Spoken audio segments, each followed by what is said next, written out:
Hello, good morning, good afternoon, good evening, depending on where you're joining from today. Thank you for joining our live stream here today to discuss the new book, The Final Countdown Lessons. This is going to be some lessons from my new digital transformation book. In fact, as we're talking here, I'm going to actually just show on the screen, I'll leave the QR code up here. Here's a QR code to my new book. It's called The Final Countdown. You can order it on Amazon. It's actually released tomorrow. So if you order it today, you'll have it tomorrow. If you buy the electronic copy, or if you order the paperback copy, it is available as of today, and it'll ship. If you're in the United States, it'll ship to you very quickly. I think you'll have it Monday if you order it today, the paperback copy, or you can ship internationally as well. So use the QR code here on the screen in front of you. We'll talk about the book here today. So my name's Eric Kimberling. I'm the CEO of Third Stage Consulting. We're an independent consulting firm that helps clients throughout the world with their digital transformation journeys. And with me is Kyler Cheatham, who's our global marketing director. So, Kyler, thanks for being here today. Yeah, thanks for having me. Excited to talk about this very exciting new book.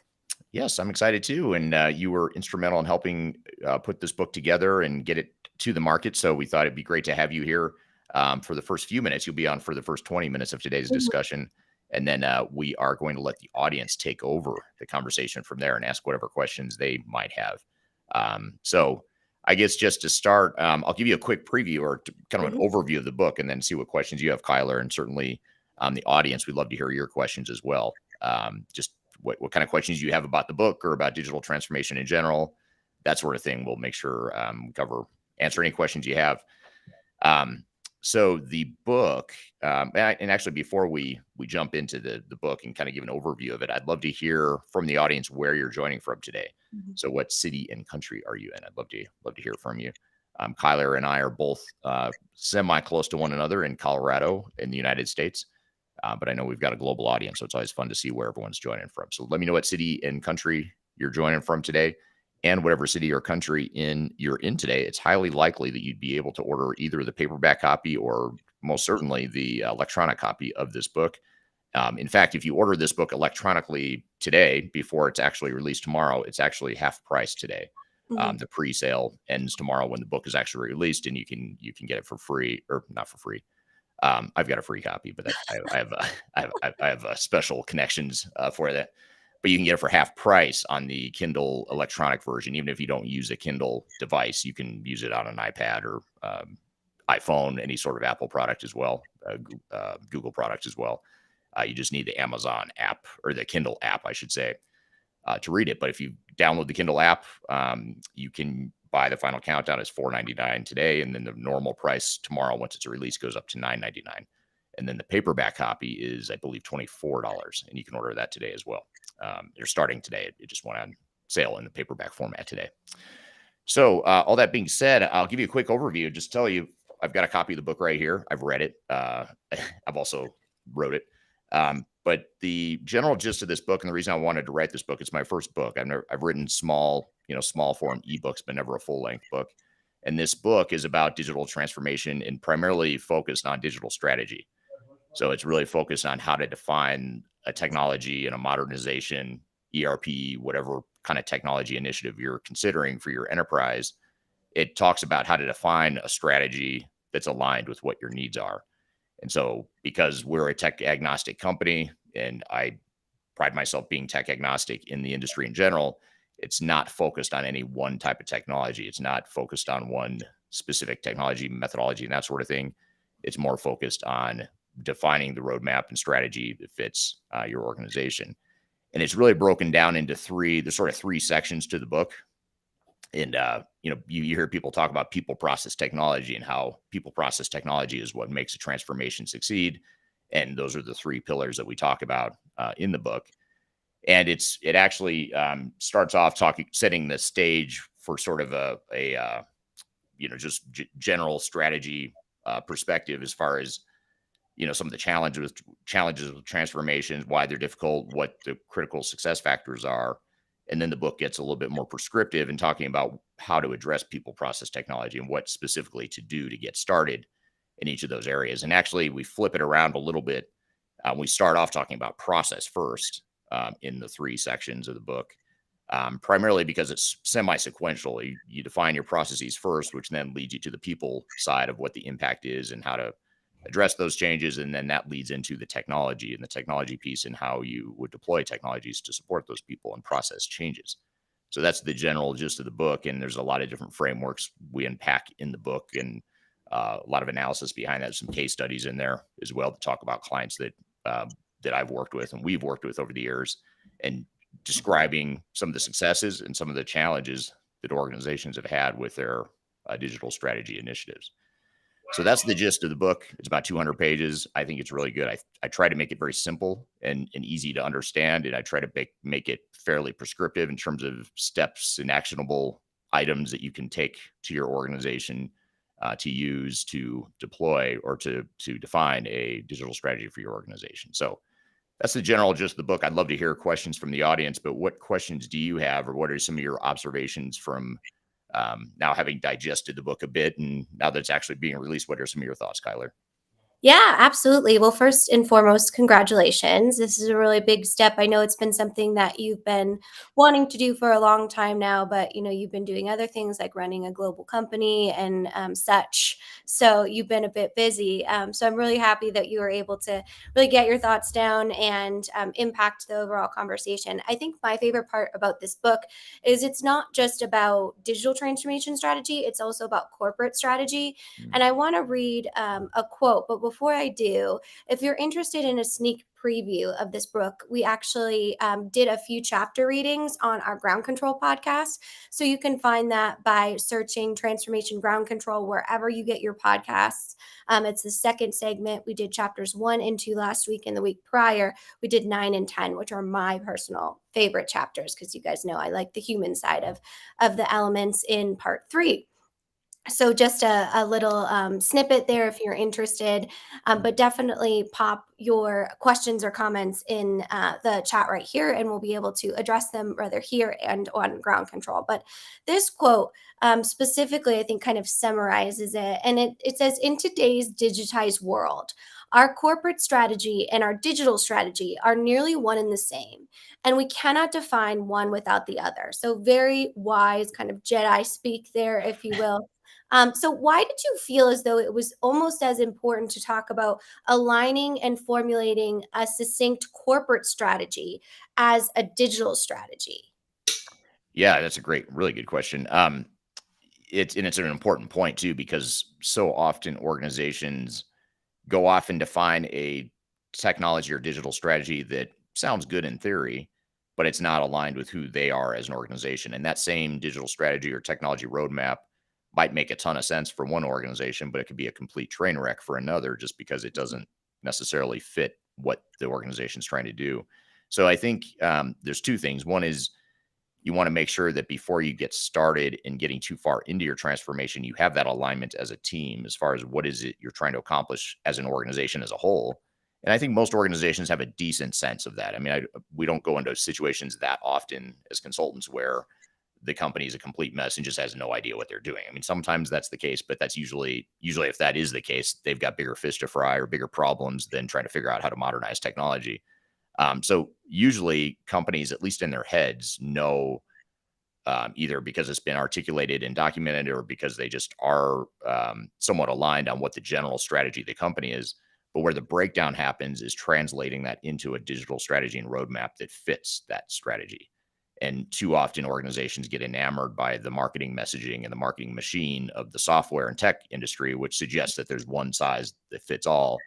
And they just pick one of those sizes and assume that it fits all, go down the path and realize that's not aligned with what we're trying to be or what we're trying to do as an organization. So it's that important, to make sure that you have that alignment. So that's the number one thing, is the alignment, making sure that corporate strategy has to be aligned with digital strategy in order to succeed. And the other thing of it too is that technology is becoming a strategic thing. I mean, it's not just an IT thing where you get the IT manager to go deploy a Windows upgrade or deploy a bunch of new laptops, like, that might have been their role in the past. Now it's more of a very strategic, fundamental competitive advantage for organizations, IT in general, that is. So that's a big part of why, you need to integrate technology and digital transformation into the overall corporate strategy, because that's what creates competitive advantage nowadays. So those are the two main reasons why that was so important to highlight that. Absolutely. I'm critically important. And then just turning to the audience, I'd love to hear kind of your thoughts on the importance of attaching digital strategy to corporate strategy as well. But another big piece of this book is that actually chapter one is titled Don't Be a Case Study. And we talk about kind of the epidemic of digital transformation failures. And you decided to start the book with a kind of a case study about the Nike failure and how important it is to understand the impact that a digital transformation failure can really have. Why did you choose to kind of start the book on on this very happy-go-lucky tone, if you will? I was trying to ride on the coattails of the success of that movie Air. That's all about Yeah. Nike. So just kidding. That wasn't the real reason, but we thought it'd be fun to start the book with a case study that everyone can relate to, and Mhm. most people know Nike. It's a big company, and it's not only a company that people can relate to and are familiar with, but it's also a big company that has gone through challenges with their Mhm. technology initiatives in the past. And so we pulled just public information about that failure. You can Google this stuff. We didn't reveal anything super sensitive about their failure, but it's partially that, partially because of the name recognition of Nike, but also because maybe even more importantly, to show that a big company like Nike that has, you know, semi infinite resources. I'm exaggerating, of course, it's not infinite, but they have a lot of resources at their disposal, a lot of budget, a lot of people. And you would think if any company could succeed and have not an easy time at their transformation, but an easier time, it might be a company like Nike.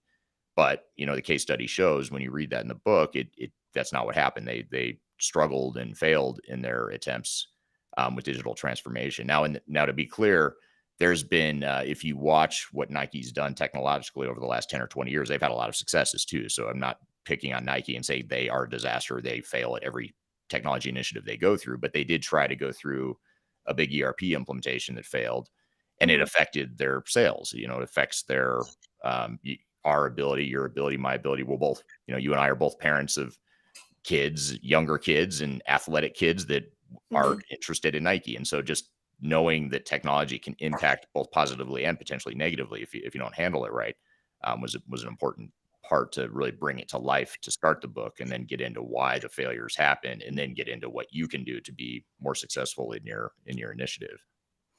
Yeah, I think what is so great about the way that you organize the book is it's so digestible and it gives you areas to extend your knowledge. And one of those prime examples that I want to talk to you about is a lot about selection and the importance of understanding selecting your software, selecting the right software when it comes to not only technical but cultural fit. And Mhm. then you give some additional pieces of why that's important throughout the book, and you do that with implementation readiness, with project management, all of those different things that then can be followed up with supplementary content on the third stage website or in videos that you've produced there. So it kind of gives in the audience, no matter where you are in your project, something to really focus on and follow up upon. So I know that was pretty intentional when you did organize the book the way that you wanted to, because it's hard to fit everything in less than 200 pages or around digital transformation. Because if I remember right, when we talked about it, Eric, one of the biggest goals of this book was to make it easy to read, a playbook for organizations to really go through, almost a book club, if you will, before you start your digital transformation. Is that correct? Yeah, it was, and it was actually probably the hardest part of writing the book was focusing it. And you were there as we sort of brainstormed what should the focus be, and how do you write a book about digital transformation? I mean, it was almost overwhelming to start, so we really honed in on the front end, sort of the digital strategy piece of it, and then the idea is that in future books after this one, we'll go deeper into one segment of digital strategy and execution. So change management, for example, is a likely candidate for a follow-up book, a book that just goes into the change management piece of it. We've covered that here in terms of how to define a change strategy and how the people component should be baked into defining a digital strategy, but we don't go into like a whole deep dive into how to execute an entire change management execution plan. And that's something that will be the topic of a future book. So focusing it was really difficult, but what we decided was that if you focus on digital strategy, the roadmap, that's sort of the first step in being successful, and it made sense to hone in on that as a first book and what will hopefully become a series of books that I write. That's so interesting. And were you intentional about putting technology as part three, or am I just reading that way too much into it when it comes to the importance of people and process? And then, oh yes, technology is important too. Was that intentional? It was, yes, it was. Because, the technology piece, if you do the people process piece correctly, Hmm. the technology piece, I don't want to say it becomes easy or even easier. It sort of falls into place a little bit more naturally when you've addressed the people and process and the upfront strategy pieces of things.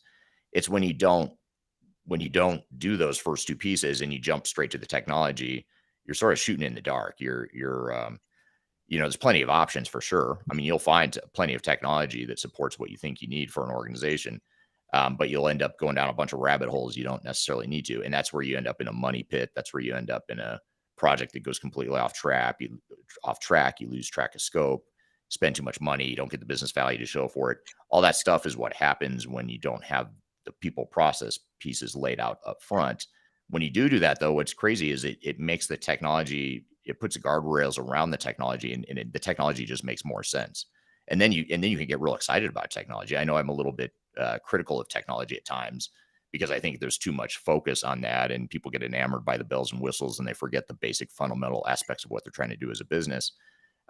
So technology can be cool, but it's only cool when you leverage technology that makes sense for your organization, that's aligned with what you're trying to do.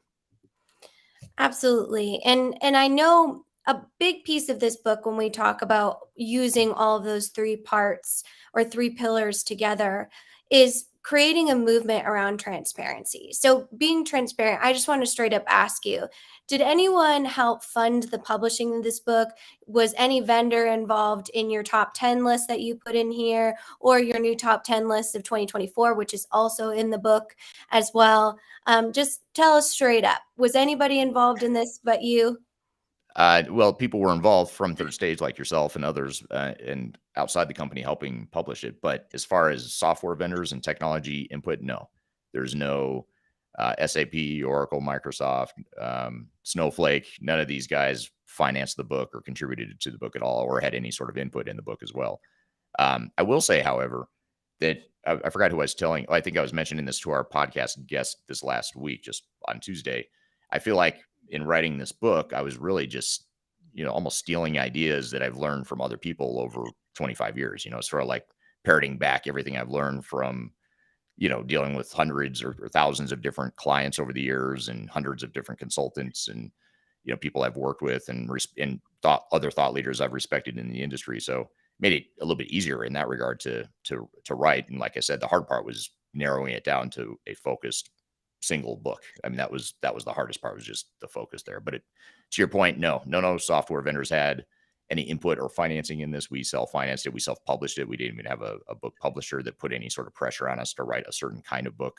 We wrote exactly the way I wrote it exactly the way I wanted to, without any sort of outside influence. And those that know me know that I don't do well with pressure from outside parties. So Hmm. Really? you No didn't know idea. that, did you? No, I had no idea.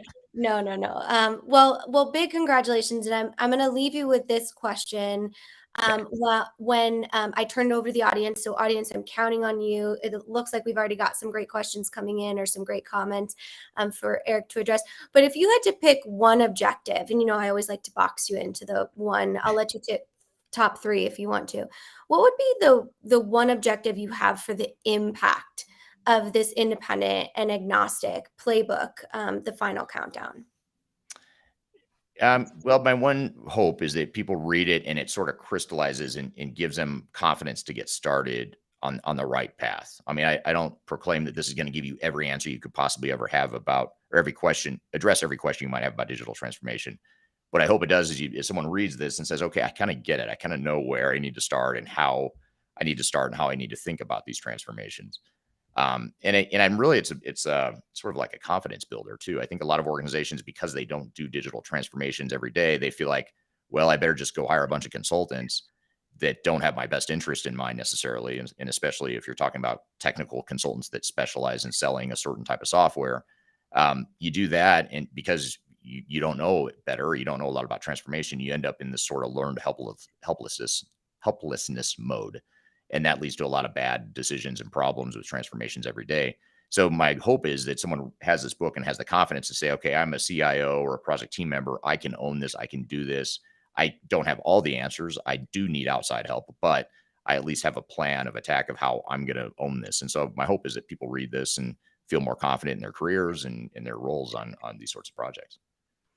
Absolutely. Well, congratulations again. Excellent book. I've read it again multiple times. If you do have any feedback or questions on the book, Eric actually gave his personal email in the book, and we were all like, do you really want to do that? But it's because he really does, and we all do value your feedback. So if you do read the book, I encourage you to leave a review and then email us with some feedback so we can take some of those quotes and provide it to our audience. And you can email Eric or myself at eric.kimberling@thirdstage-consulting.com or kyler.cheatham at thirdstage-consulting.com. So thank you for joining the conversation, and audience, it's up to you. All right. Thanks, Kyler. I'm going to let the audience take over the conversation here now. So thank you for getting us started here. And actually, I want to, while Kyler's dropping off here, I wanted to highlight a couple, give a couple hellos to the audience here. Yossi from Israel, from Tel Aviv is here. Mike from Chicago. Dahlia from Manchester, UK. Claire from UK. Wasudin from Qatar. Thank you for being here. Sai from India. Gerald or Jerry from Toronto. So people from all over the world here, thank you for joining. Melissa from UK, someone from Bangladesh, etc. So thank you all for being here. One question though that I have here that I want to get to. First, I'll get to a comment from Melissa in the UK. It says, I've ordered the book, very interested to read it, and we'll provide feedback. So thank you for buying the book. And again, I'll put the QR code back up here, but I'll leave the QR code up when we're not showing questions here on the screen. So you can just scan that, and that's where you can order it or you can read about it. Kyler made a really good point too.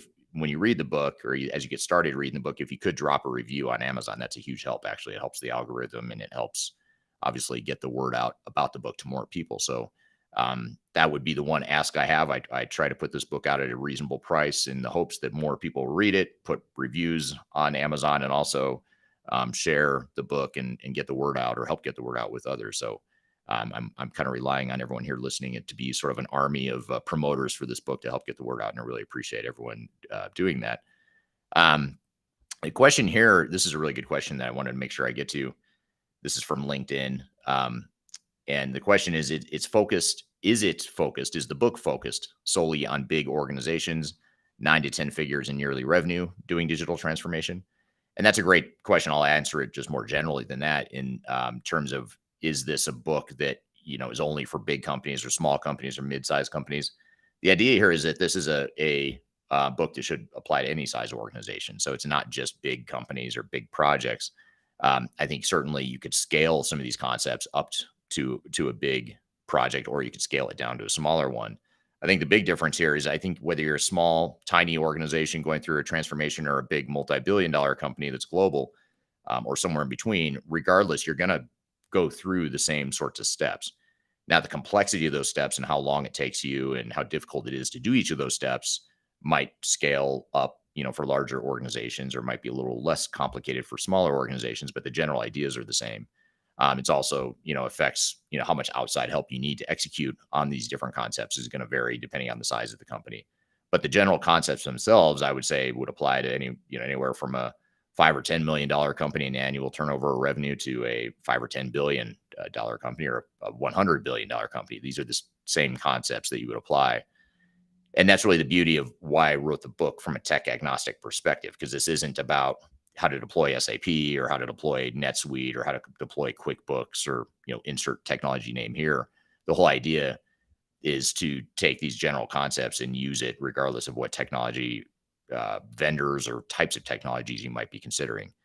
I'll sort of add to the question, or add to the comment too, that it's not just any certain type of technology. So there's a lot of reference to ERP implementations in the book, but we also talk in the book about CRM implementations and just other types of general technology implementations. So if you have, a different type of technology you're trying to deploy, or if you're just not sure, what kind of technology you're trying to deploy. This book is really intended to help you define a strategy and roadmap that'll help you figure out how to find the right technology as well as how to deploy it, or at least plan for the deployment. So that's really the general gist there. So thank you for that question. That's a great one. See, Mike on LinkedIn says, can't wait to read. Congratulations. Thank you for that. Yossi says, Yossi from Tel Aviv says, sounds interesting. I have someone that just joined from Germany. Thank you. Jerry just ordered the book. Thank you for ordering the book, Jerry. Really appreciate it. Michael on LinkedIn says he likes the Boston album in the background. And for those that don't know, first of all, thank you for noticing that important detail. My company is named after that album. That's the Third Stage. It's a representation of the Third Stage album cover, which is the third album from the American rock band Boston. And that's where I got the idea for the name Third Stage, for Third Stage Consulting.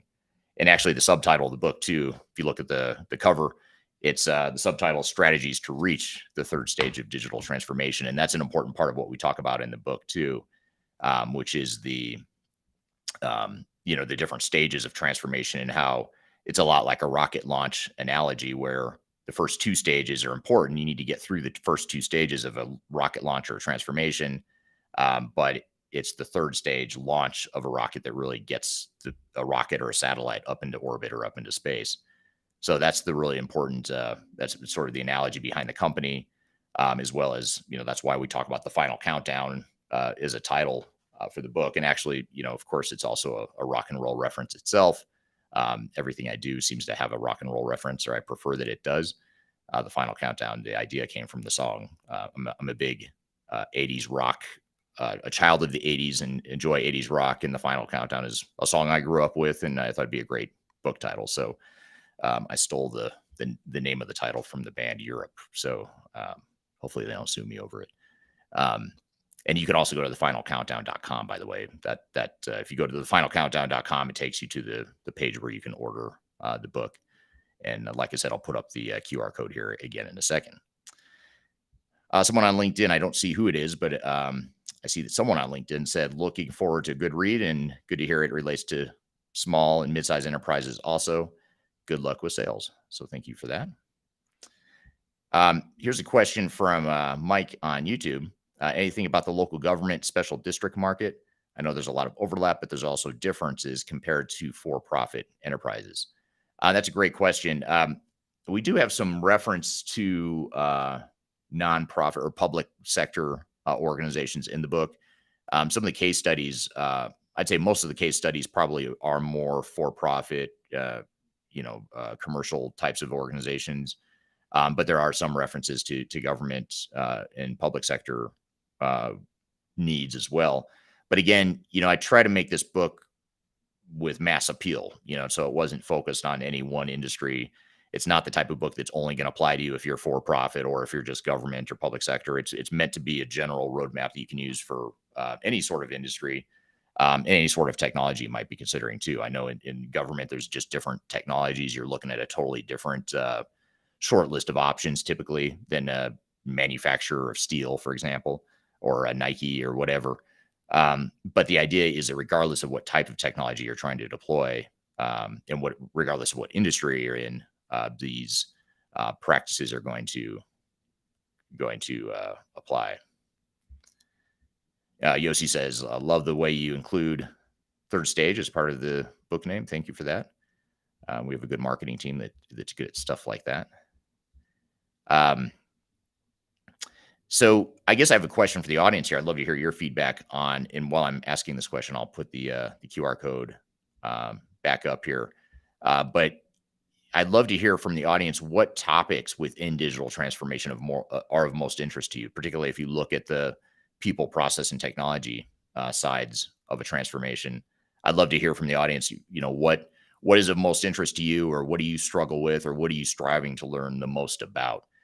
This helps me understand, how people might approach reading this book, but it also gives me ideas for how I might focus future books as well. And this is something that I hope becomes a series of projects that I work on, as far as publishing books, which, as Kyler said, I've always wanted to. It's been a really long time that I've been wanting to publish a book. So it's just taken me a long time get it done. So I'm holding myself accountable to play catch up here and write as much as I can. But just curious from the audience, what are some of those areas that you think are most important or that you're gonna focus the most on? For me personally, I'll share with you my personal bias or kind of area of focus. It really is change management. That's where I started my career as a young consultant, but also even throughout the years as I've expanded my horizons and skill set, I tend to come back to change management all the time. I mean, I feel like so much of where these projects go wrong is because of the dichotomy between the really tangible techie type stuff and the intangible, hard to read, hard to feel and touch people sides of things. And so I'd say I almost obsess over it in my career over the last 25 years, really about how to make that connection. And I feel like that chasm is growing over time because technology is changing so much and so fast. But we as humans, we don't change that fast. The world is changing around us very quickly, but we as humans don't always change as fast as the technology is and can. And I see that chasm or that divide just growing over time. So I think the people side of change, from my perspective, is going to become increasingly important. That's why I really appreciate people that are focused on change management or get ProSci certification or really hone in and specialize in that. But I also recognize that the process and the technology pieces are critical too. And I guess the reality is you can't really take away any one of those pieces. You can't just pull out, you can't just pick two of the three. When you look at people, process, and technology, you have to address all three. So I don't want to suggest that if you just do change management, you're good to go.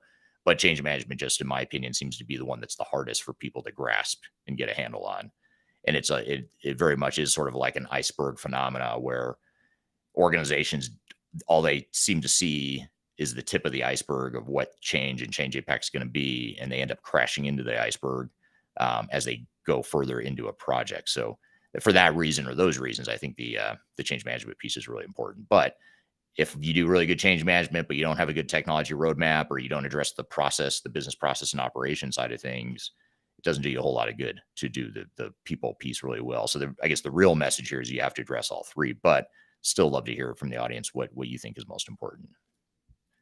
Looks like Mike on LinkedIn says that change and training and development are the most important parts, or the ones he's most interested in. So thank you for that feedback, Mike. Those certainly are very important.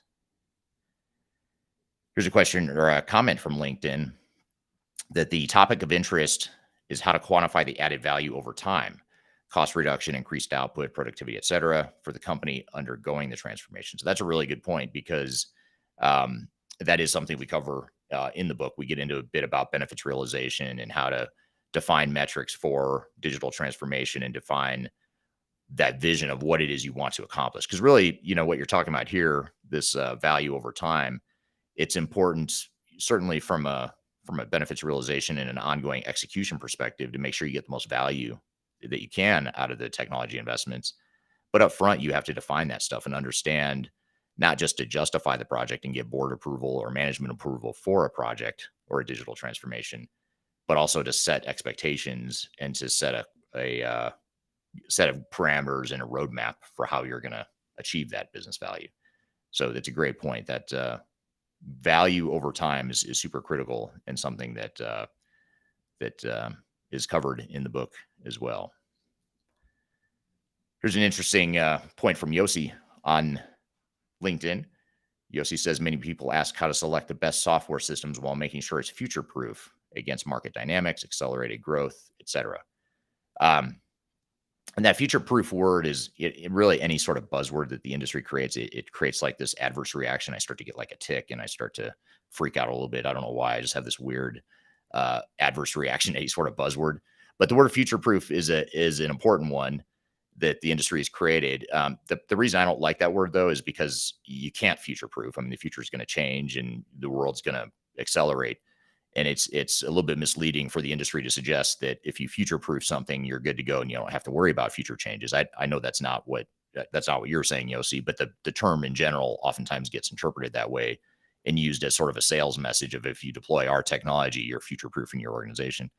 So I think, but I do think, though, however, there is a way to future proof your organization as a whole, and it's not by picking or selecting one technology. It is part of the answer, but it's also building, flexible business processes and building an organization and a culture that can adapt to change in general, regardless of where we think the world's going to go today. How do we build a culture that can be nimble and react and proactively anticipate changes in the market and all that stuff? And technology can certainly help that for sure. Because now, if you deploy tools that provide better insights, better analytics, better data analysis, and that sort of thing, artificial intelligence and all that, that's starting to build a culture that can, in an organization that can adapt quickly to future changes. The technology itself will someday be obsolete. Whatever it is you deploy right now will someday be obsolete. And we'll all be looking back, laughing at how outdated the technology today looks, just like we do when we look back at the green screen, mainframe type stuff.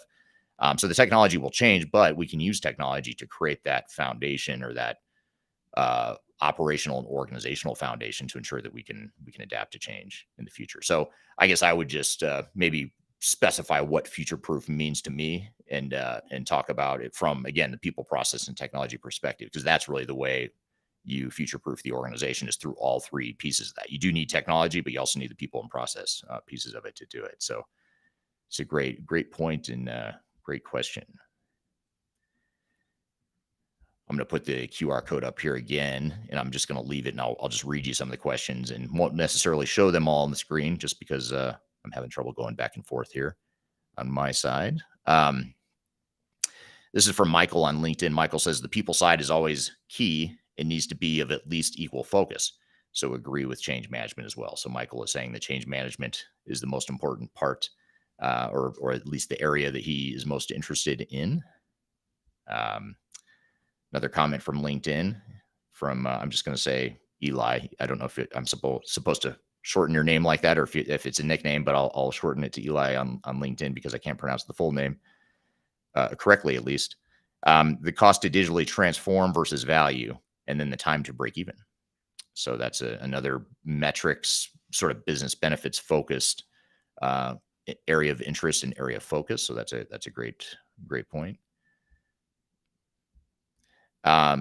Jerry on LinkedIn says, I tend to stress solid fundamentals before throwing a bunch of software at a problem. Balance between the people and the technology. So great point of clarification. I agree with you. If you can balance that and you can address both really well, that's a super powerful combination. I mean, the people are the teams that can define processes really well and find technology that fits those processes and what you're trying to be as an organization in the future, and then throw in the people side of it with sort of the secret sauce.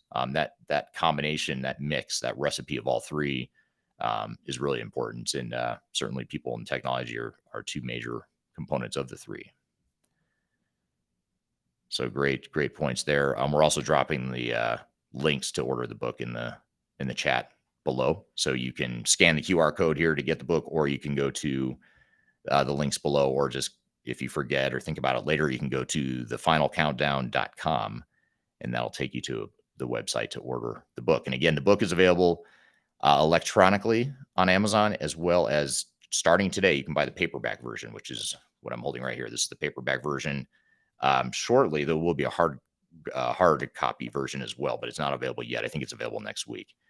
But for now, you can order the paperback. It's $24. And if you order the Kindle version, the electronic version today, it's $4.99. And then tomorrow, when the book's released, it goes up to its normal price of $9.99. So if you are going to buy it, I highly recommend you do it today. The other reason we do that, by the way, in case you're wondering why would we charge less the day before it comes out? And I'll give you sort of the secret that I didn't know this before because I never published a book.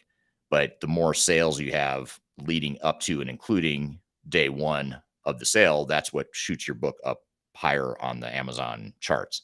So really, it's a ploy. It's an evil ploy to try and get more sales in a higher ranking on Amazon. So it's not evil. I'm kidding, of course. But so that's the real reason why we offer that. And so if you buy it, it's win-win because you'll get the book at half price. It helps me because it helps the ranking of the book, especially when it's released. And then hopefully that momentum carries through. So appreciate everyone supporting it. And I appreciate everyone joining the chat here today. I love this conversation. I'm excited for you all to read it. I hope you enjoy it. One other thing I'll mention too, is sort of a secondary plug here, is we are hosting an event in October, the first week of October in Denver, Colorado. It's called Digital Stratosphere, and it's an annual conference. We used to do it every year in person until COVID, and then during COVID, we started doing it remotely, like a lot of organizations. So this October will be our first in-person, our return to in-person event, and it's in my opinion the best lineup we've had as far as the speakers and just the format, the entertainment we have, the peer networking, and we've just really stepped it up and taken this as a good opportunity to really double down on the in-person experience. So it's October 4th through the 6th. You can register for that if you go to stratosphere2023.com. The reason I bring it up, though, is because during that event, I'll do book signings of this book, as well as um, I'll do my keynote presentation as sort of a summary of this book, the best I can do in 45 minutes at least. I'll be doing a keynote to open up the conference on the first full day in October. So be sure to join. It'll be a great opportunity to meet in person, and I'll sign the book. I'll give a presentation about the book. Actually, attendees will get a copy of the book as well. So I'd love to see you at Digital Stratosphere. You can go to stratosphere2023.com to learn more about that. And there's certainly a tie into the book in that as well. So anyway, that is all I had for you today. Really appreciate everyone taking the time and joining. It's always fun to catch up. I usually don't do these live streams on Fridays, so it's kind of fun as a weekend activity. For some of you, it's already the weekend. For those that are working Sunday through Thursday and enjoying a Friday, Saturday weekend in much of the world, thank you for joining here on a weekend. I hope you order the book. I hope you like it. Love to hear any feedback you have. And please let your colleagues know if you've got a project team or peers that you think might benefit from it and might enjoy the book. I'd love and appreciate for you to get the word out to as many people as possible. You can scan this QR code. We've included links below in the chat. You can also just go to thefinalcountdown.com, or if push comes to shove, just go to Amazon and search my name and you'll find the book there, or you can search The Final Countdown. Although I will say there's another book called The Final Countdown. It was written like in the 1940s, and it's like a sci-fi book or something. I haven't read it, but I actually kind of want to read it now. I just coincidentally came across it in doing a research for this book title. But be sure you get the right Final Countdown. You're either going to end up with a book from the 40s about sci-fi, or you're going to end up with this book. So, but if you go to thefinalcountdown.com or search my name on Amazon, you're sure to find the right one. So I appreciate everyone's time today. I hope you have a happy Friday, happy weekend, and look forward to chatting with you soon. And I hope you enjoy the book. And again, scan the QR code if you want to buy it. So have a great weekend, and we'll see everyone here soon. Take care.